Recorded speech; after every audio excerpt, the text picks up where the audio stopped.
தெலங்கானாவை தொடர்ந்து தமிழ்நாட்டிலும் முட்டையில் இருந்து செய்யப்படும் மயோனைஸுக்கு ஓராண்டு தடை விதிக்கப்பட்டுள்ளது. பச்சை முட்டை மற்றும் எண்ணெய் உள்ளிட்ட பொருட்களை கொண்டு உருவாக்கப்படுவது மயோனைஸ்.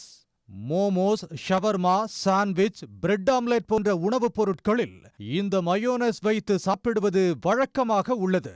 கடந்த ஆண்டு ஹைதராபாத்தில் மயோனஸுடன் மோமோ சாப்பிட்ட பெண் பலியான நிலையில் 15 பேர் உடல்நலக் குறைவால் பாதிக்கப்பட்டனர். மயோனைஸால் பொதுமக்கள் உடல்நலம் பாதிக்கப்படும் நிகழ்வுகள் அடுத்தடுத்து நடைபெற்றதை அடுத்து தெலங்கானாவில் மயோனஸ் உற்பத்தி மற்றும் விற்பனைக்கு ஓராண்டு தடை விதிக்கப்பட்டது. இந்நிலையில் தமிழ்நாட்டிலும் மயோனஸுக்கு ஓராண்டு தடை விதிக்கப்பட்டிருக்கிறது. இது தொடர்பாக தமிழ்நாடு அரசு வெளியிட்டுள்ள அரசிதழில் மயோனஸ் செய்ய பயன்படுத்தப்படும் பச்சை முட்டையால் உணவினால் ஏற்படும் உடல்நல பாதிப்புகள் அதிகம் வர வாய்ப்புள்ளதாகவும், குறிப்பாக சால்மோனெல்லா பாக்டீரியா காரணமாக இந்த உணவு விஷமாக மாறலாம் என்றும் தெரிவிக்கப்பட்டுள்ளது. முறையற்ற வகையில் மயோனஸ் தயார் செய்வது மற்றும் முறையாக சேமித்து வைக்கப்படாமல் இருப்பது உள்ளிட்ட காரணங்களால் மயோனஸ் பொது சுகாதாரத்திற்கு அதிக பாதிப்பை விளைவிப்பதாக தெரிவிக்கப்பட்டுள்ளது.